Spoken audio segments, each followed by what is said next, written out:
Hello दोस्तों। तो good evening. एक बार फिर स्वागत है टेस्ट के सेगमेंट में। तो पॉलिटी का टेस्ट लेकर आए हुए थे हम लोग।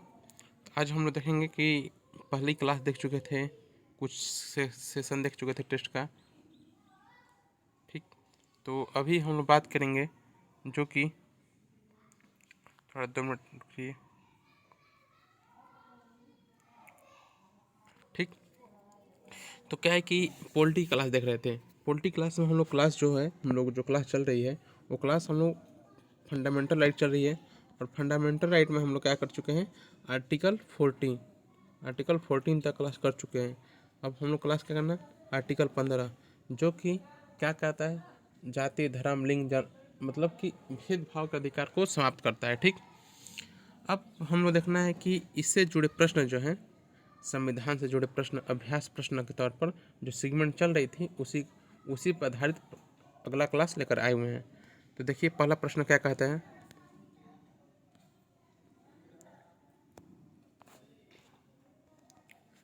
कि भारतीय संविधान निम्न में से कौन सी नागरिकता प्रदान करता है।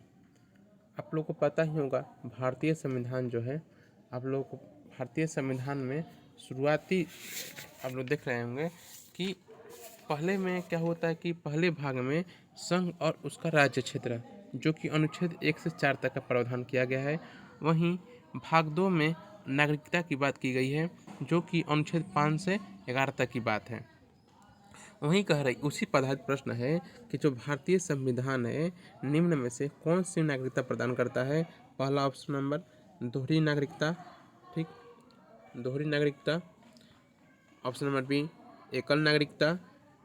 ऑप्शन नंबर सी ए और बी दोनों, और डी इनमें से कोई नहीं। तो इसका सही आंसर होगा एकल नागरिकता, क्योंकि भारत जो है क्या होता है कि सिर्फ एक ही नागरिकता पर आधारित होती है, न कि ऐसा नहीं कि जैसे कि अमेरिका में दोहरी नागरिकता चलती है। दोहरी नागरिकता का प्रावधान है जैसे कि राज्य द्वारा भी और केंद्र द्वारा भी। ठीक, तो हम लोग चलते हैं आगे की ओर। अगला प्रश्न देखते हैं, निम्नलिखित में से कौन सी शर्त भारत की नागरिकता प्राप्त करने के लिए नहीं है। तो ये कहा जा रहा है कि निम्नलिखित में से किस आधार पर आप भारत की नागरिकता प्राप्त नहीं कर सकते। ठीक, अधिवास के आधार पर, ठीक, वंशाक्रम के आधार पर, ऑप्शन नंबर सी पंजीकरण के आधार पर, या संपत्ति या स्वामित्व के आधार पर। अगर हम लोग बात करें तो कि अनुच्छेद 5 से 11 तक प्रावधान किया गया है भाग 2 में किसका, नागरिकता की। नागरिकता जो है, नागरिकता अधिनियम 1995 के अनुसार नागरिकता 5 प्रकार के ग्रहण की जा सकती है। कैसे, पहला नागरिकता है जन्म से नागरिकता। ठीक, हम जैसे जन्म के आधार वंशाक्रम के आधार पर तो होगा नहीं। वंशानुगत, खुद या वंशानुगत अधिवास जन्म के आधार पर। ठीक, पंजीकरण के आधार पर यह भी होगा नहीं।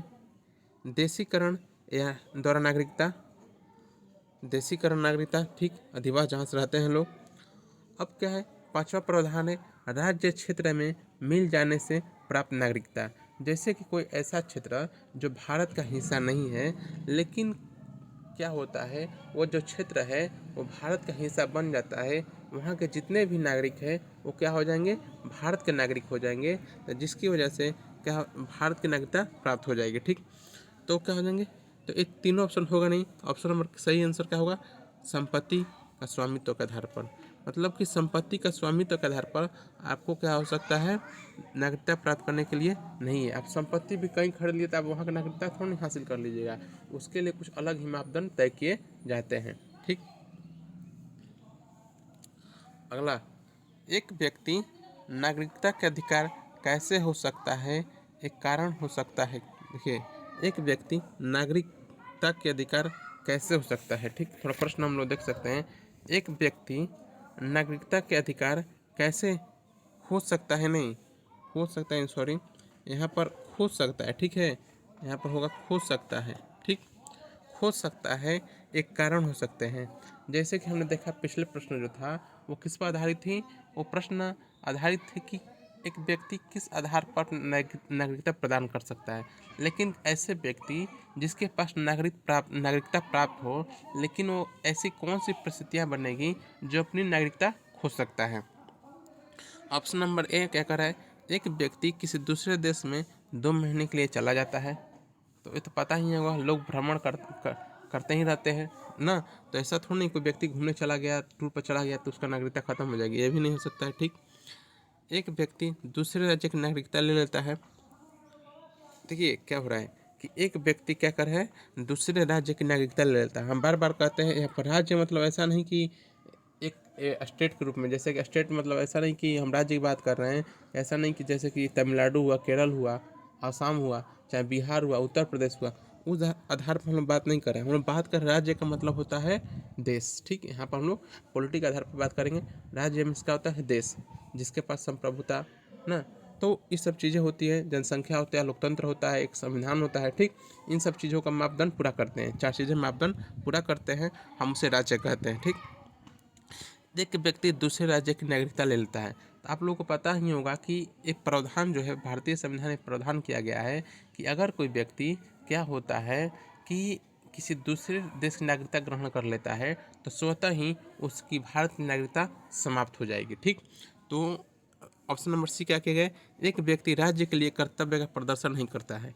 तो क्या होता है कि कोई व्यक्ति मूल कर्तव्य की धारणा दी गई संविधान में और कर्तव्य के सही तरह से नहीं पालन करता है, धारणा नहीं अपनाता है, तो हम उसका नागरिकता थोड़ी नहीं रद्द कर सकते हैं।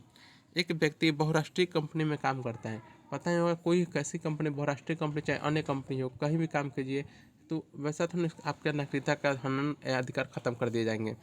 तो इसका सही आंसर क्या हुआ, एक व्यक्ति दूसरे राज्य की नागरिकता ले लेता है, तो इसका ऑप्शन नंबर बी सही आंसर है। ठीक, अगला प्रश्न देखते हैं हम लोग, प्रश्न संख्या 4, भारतीय संविधान के किन अनुच्छेदों में नागरिकता संबंधी प्रावधान किए गए हैं। ठीक, तो हमने अभी बताया कि भारतीय संविधान के अनुच्छेद 5 से 11, ठीक है, अनुच्छेद 5 से 11 तक क्या किए गए हैं कि नागरिकता का प्रावधान किए गए हैं। ठीक, 5 से 11 के बीच। अब भाग कितना है, भाग 2 है, भाग क्या है, भाग 2 में अनुच्छेद 5 से 11 तक नागरिकता संबंधी प्रावधान किए गए हैं। प्रश्न संख्या 5, भारत में रहने वाला ब्रिटिश नागरिक दावा नहीं कर सकता। ठीक है, तो भारत में रहने वाला, आप लोग को पता ही होगा कि भारतीय संविधान जो है मूल अधिकार का भी प्रावधान किया गया है।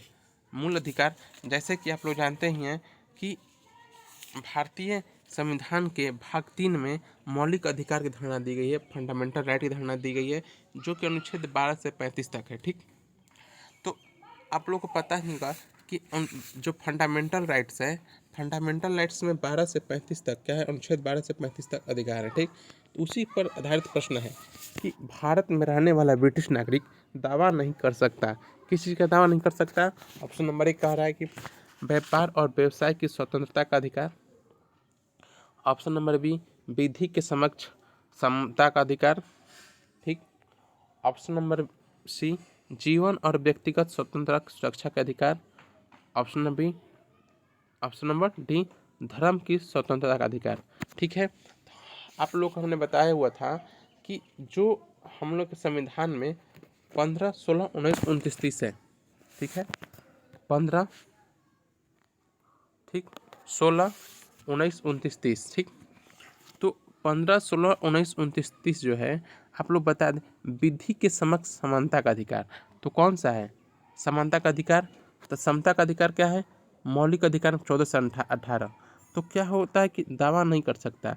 तो व्यापार और व्यवसाय की स्वतंत्रता का अधिकार जो है, ऑप्शन नंबर ए जो है, इस आधार पर क्या कर सकता है, कोई ब्रिटिश नागरिक ये दावा नहीं कर सकता है। ठीक, अगला प्रश्न, किस अनुच्छेद के तहत संसद को नागरिकता के संबंध में कानून बनाने का अधिकार प्रदान किया गया है। ठीक, तो अनुच्छेद नंबर 11 के तहत। ठीक,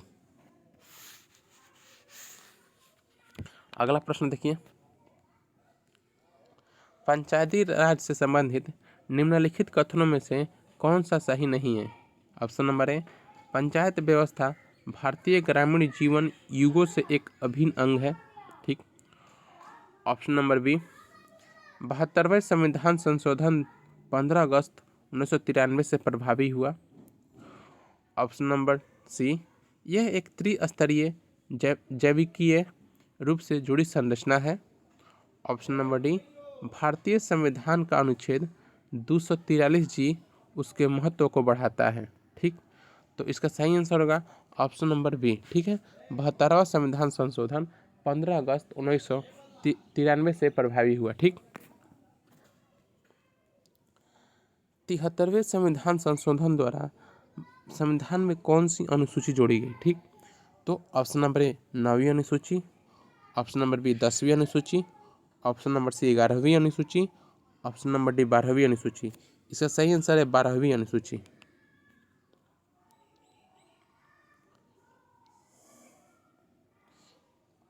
अब अगला प्रश्न देखिए, भारतीय संविधान के किस भाग में पंचायती राज में संबंधित प्रावधान है? मतलब भाग की बात की जा रही है, तो कौन से भाग में पंचायती राज से संबंधित प्रावधान है? तो देखिए, तो पंचायती राज संबंधित, तो ऑप्शन नंबर ए में देखिए भाग 6 में, ऑप्शन नंबर बी भाग 7 में, ऑप्शन नंबर सी भाग 8 में, ऑप्शन नंबर डी भाग 9 में। तो इसका सही आंसर होगा भाग किसमें? भाग 8 में, ऑप्शन नंबर सी। ठीक, ऑप्शन नंबर सी।